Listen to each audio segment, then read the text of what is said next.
ASTV Média. Aimez, partagez et abonnez-vous. Bonsoir, bonjour, bon début de la semaine. Nous avons l'émission Dépêche na ASTV Média. Dépêche ezali d'information tu as en temps réel. Ndenge tolobaka na langage bakinois buka lelo lamba lelo lia lelo. Yango toyelaka bino biloko en temps réel oyo ezali koleka na mboka na biso to na monde entier. Dépêche eza présenté na nga moko missiono ka aspect spirituel bopeto na nzoto pe na molimo. Na dépêche lelo tokofungola après démission na MLC pe kotika union sacrée. Jean-Jacques Mamba, ancien député, a rejoindre AFC ya Corneille Nanga. Il a rejoindre Atiki MLC, a démissionné. Atiki Union Sacrée a démissionné. Alandine Corneille Nanga na Zamba na guerre. Ezali Kamoko Kama Moutou Azaki député na Balix Nyoso. Otika poste no député Hollanda Nanga na Zamba. Ezako Kamisa Batu. Ezako Laksake. Mboka na biso eza infiltré makasi mingi bazana mboka na biso na zone di mateke baza pena ba patriote bazali ba congolais pona yo ndima ko démissionner na MLC on ndima ko tika union sacrée o rejoindre Nanga na Zamba ba nationalité douteuse ezebele na kati mboka na biso yango to kosenga na service de renseignement de MIAP ANER nyoso tout.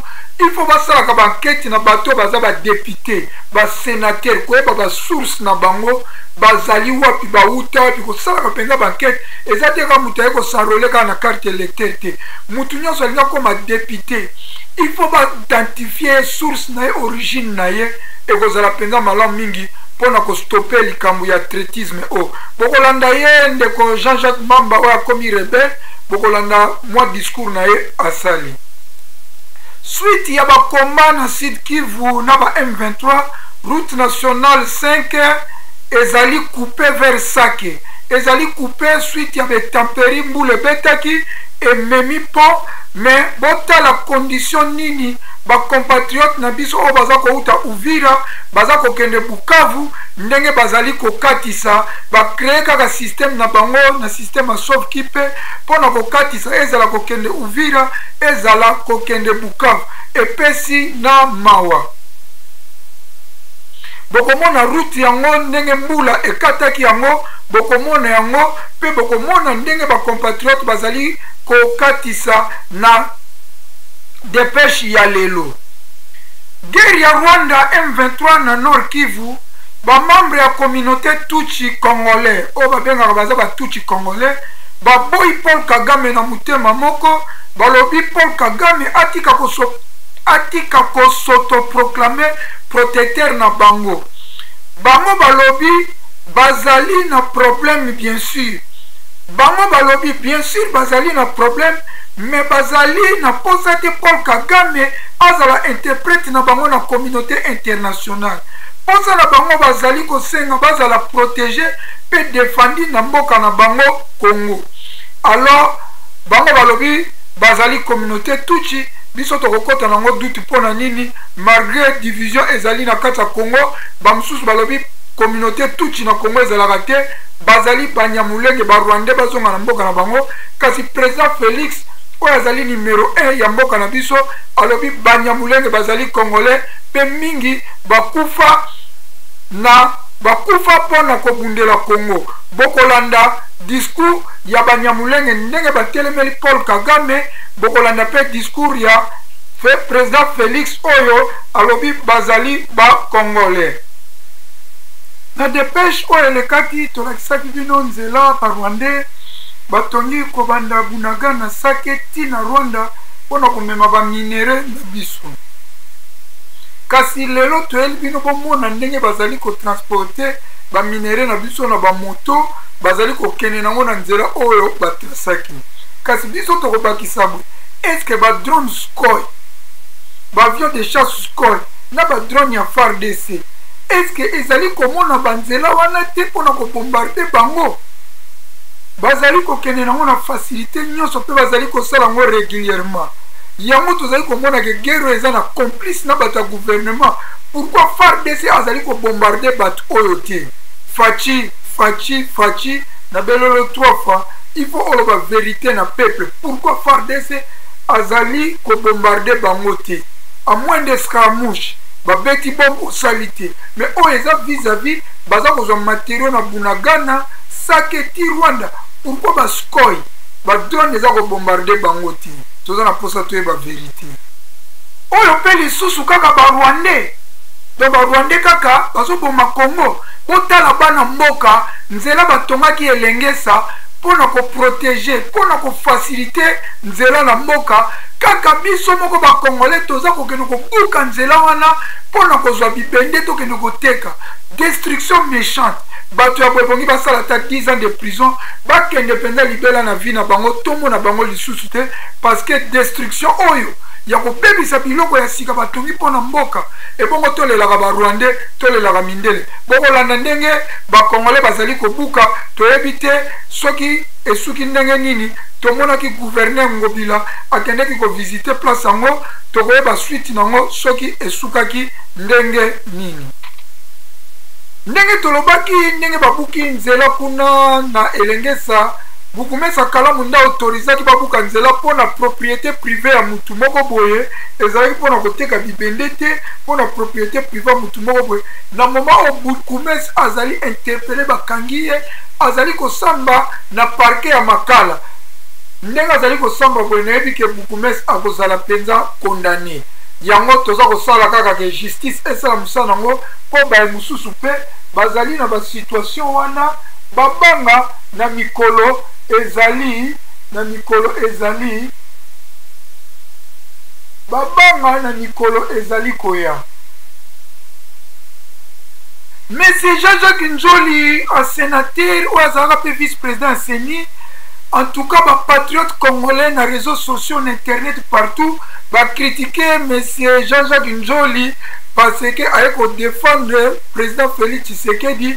Ndenge a violé la constitution ya kotika gouvernement ya Sama Lukonde et continuer na musala ya ko défendre défense ngo soko tali aza ko quand même ko défendre ngo devant journaliste ya Top Congo. Alors pour na biso toujours ndeto tshaka commenter Jacques Njoli aza mutu oyo Kongola ko iko trosiete Kongola ko iko kondimela yete parce que Jacques Njoli a nyokola ba Congolais tant azalaki vice-président ya CENI na époque ya papa Etienne Tshisekedi ye a signé que papa Etienne azwate Kabila nda azwa parce que ndenge toka na fuite d'information papa saka soki 3 millions soki 6 millions de dollars na Kabila andima faire couper peuple pendant 5 ans 7 ans Kabila dirigé lelo oyo Jacques Njoli a comme donneur de leçons pona ngai nandimaka Jacques Njoli te parce que azali déjà mutu azana corruption na maboko na ye papa Etienne Tshisekedi a gagné l'élection il a signé que papa Etienne a gagné te yango lelo ba compatriotes congolais na ba réseaux sociaux nyonso bazali ko critiquer bokolanda bino moko bopesa pe point na bino est-ce que azali correct to azali incorrect na analyse na ye. Merci. En tout cas, pour diriger Kinshasa, ezali kosenga kaka esprit patriotique pe sincère. Mutu azala na bolingo ya mboka Kinshasa ya ko gouverner Kinshasa. Yango toza kosenga na moto akopima turo gouverner azala na esprit patriotique, azala pe na esprit moko sincère ya amour. Botala kaka ba réalisation je kokwa sali na 48 heures ya pamba kozala kaka na tête ya hôtel de ville asala kaka 48 heures mais na 48 heures botala ndenge abongisa rond-point victoire ndenge ekoma na 48 heures ya pamba alors tobetele maboko mais pona biso atake nga mishono ka molobeli ya peuple na kobakisa ezali malamu kobongisa rond-point victoire mais problème eza makasi problème ya chrétien.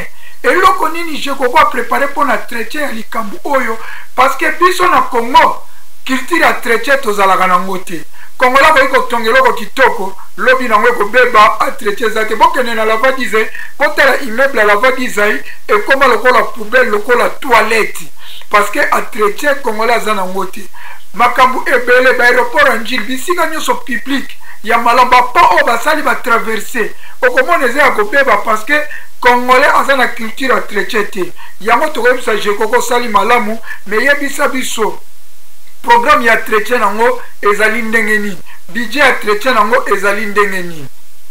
tokozokisa na information ya image ya Burna Boy akoti na histoire ya monde na Canada kozala premier africain atondisa Scotiabank Bank Arena oya 20 000 places pendant 2 jours. Alors bravo pour na Burna Boy. Tosengi pe na oya biso Aigle Fally Ipupa yepe koloba arena akende kolongola biso pe arena wana dada azala pe premier africain ya Afrique centrale oyo alongoli biso soni kobeta na Scotiabank Arena.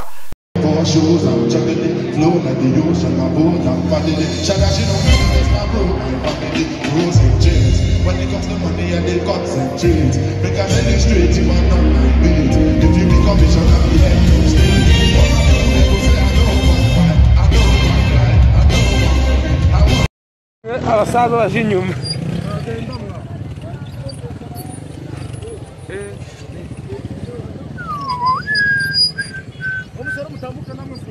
Reka tutambuke musaza. Genda buhoro buhoro ngo nabitaki umwanya wanje.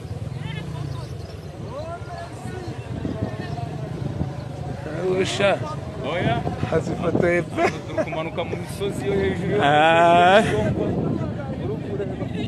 Hapa ni bamotari na minere banatoka Rubaya wanakimbia Mutusi kabisa. Ndio bale hapa tuko milima ya Shasha. Ndio bale. Ni hatari kabisa, vitu ni fo. Nikutombea.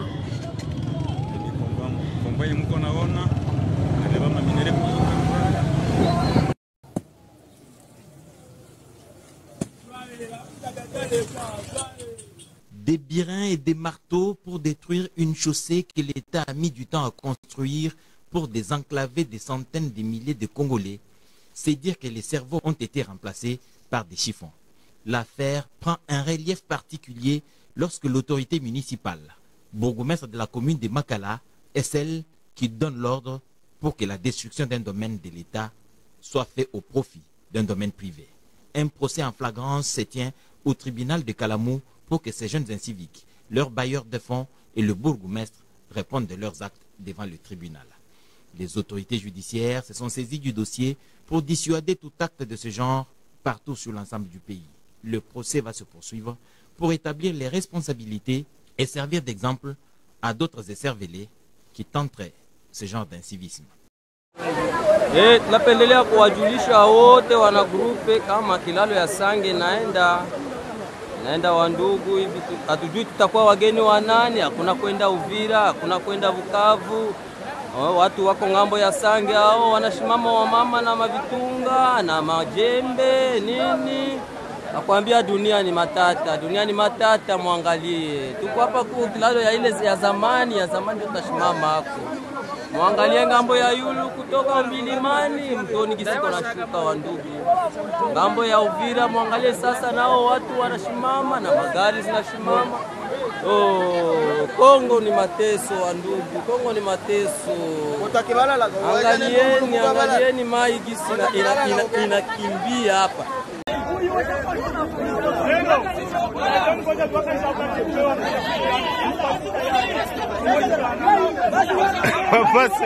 Papa Seke.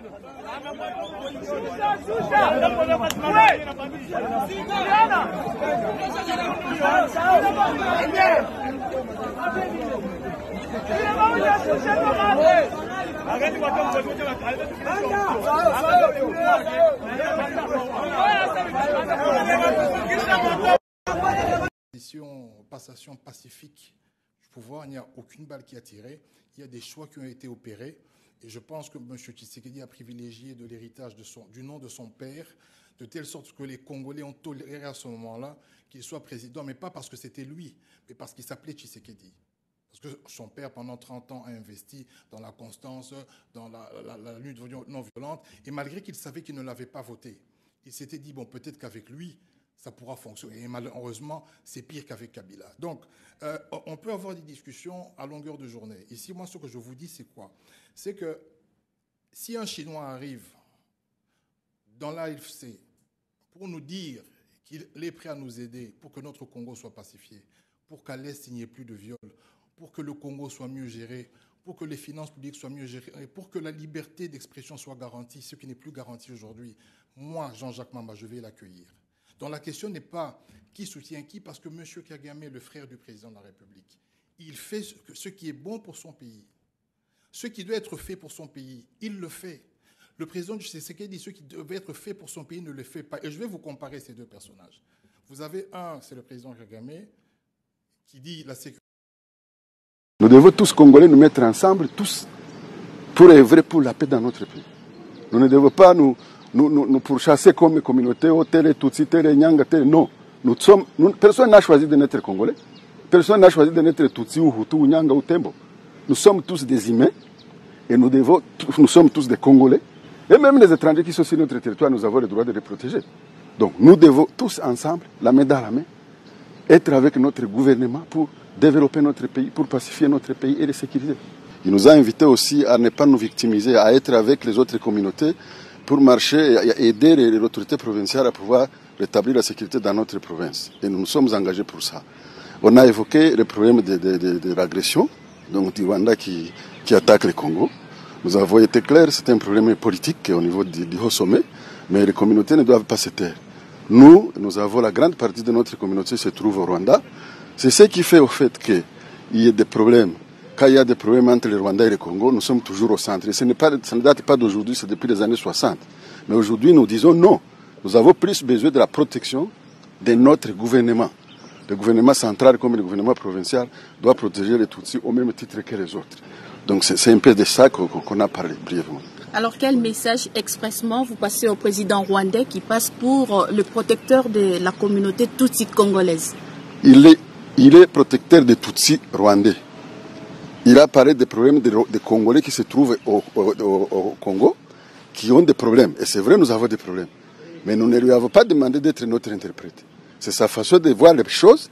Nous ne lui avons pas demandé. Pour notre président de la République démocratique du Congo, nous avons besoin de protection. Nous n'avons pas besoin de protection de notre pays. Nous voulons être défendus, protégés par notre pays comme...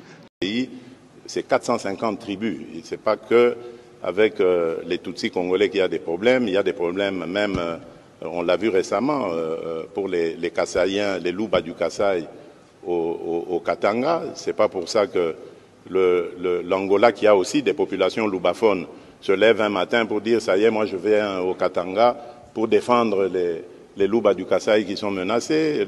Les Teke et les Yaka ont des problèmes ici. Le Congo-Brazza qui en compte, ainsi que le Gabon, ne se réveille pas pour dire voilà, on va défendre les Teke à Kwamut, etc. Donc c'est totalement farfelu comme histoire. Nous sommes un pays souverain.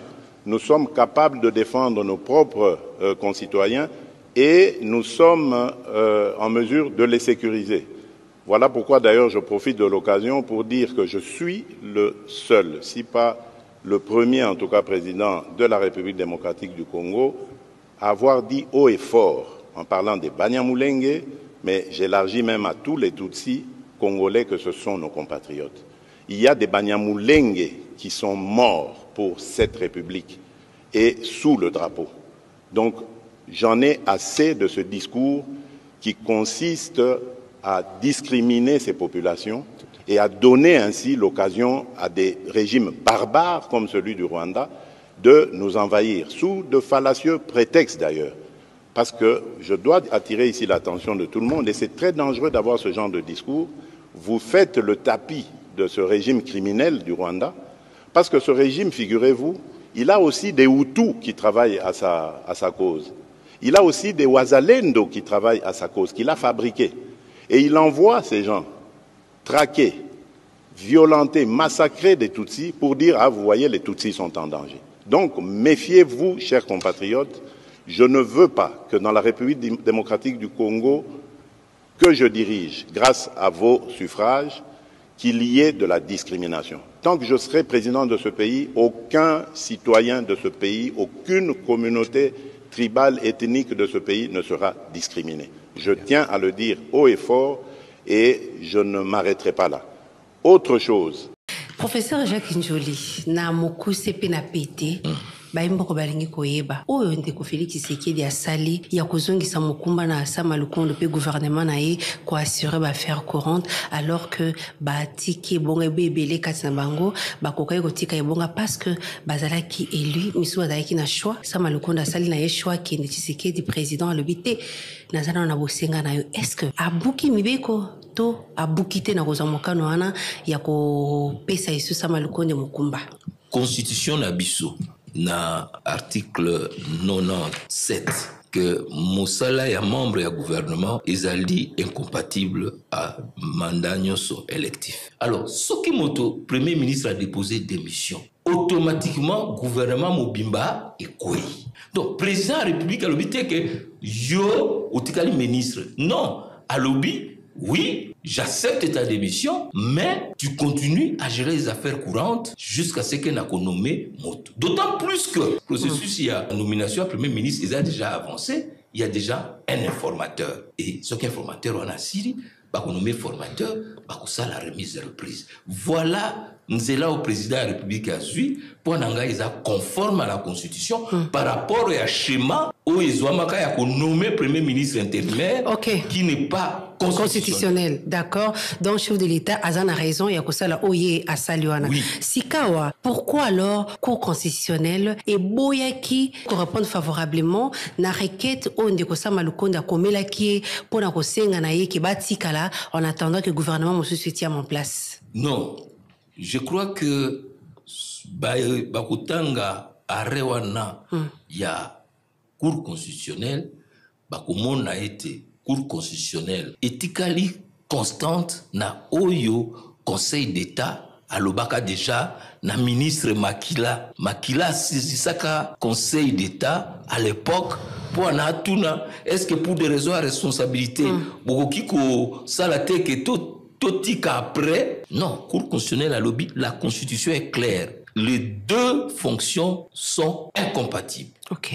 Parce que nous sommes dans la séparation des pouvoirs. Mais c'est quand le chef de l'État, ça le contraire. Non, chef d'État a suivi démission, il y a gouvernement. Gouvernement est allé démissionnaire. C'est-à-dire que si koyo bazali sous ministre te, bazaba ministre sortant. Bazaba ministre te, mais bazaba ministre. Bazako gérer, bazako expédier, faire courante en attendant que gouvernement mususuya. Ko casquette ils ont payé ça parce que yozolo bazaba ministre te bazaba nani siko. Bazaba ministre sortant bazali kozela basa l'affaire courante. Mais le bazali na conseil de ministre to benga ngo conseil de ministre sortant. Oui, bazako expédier ba affaire courante.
Mohamed, zonga sima.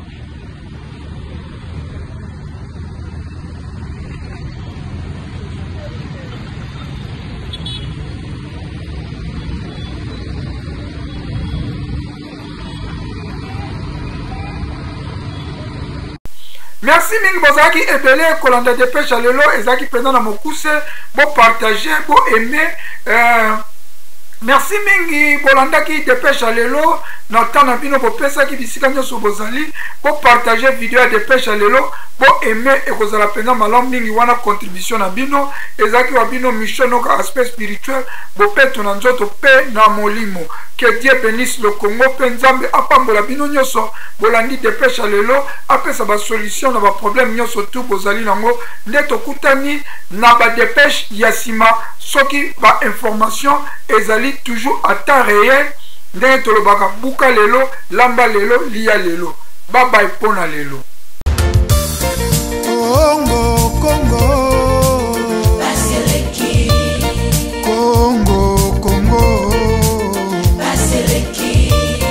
Peuple azali kolela Baseleki Likola ba politicien ya moibi Baseleki Likola ba politicien ya kanyaka Baseleki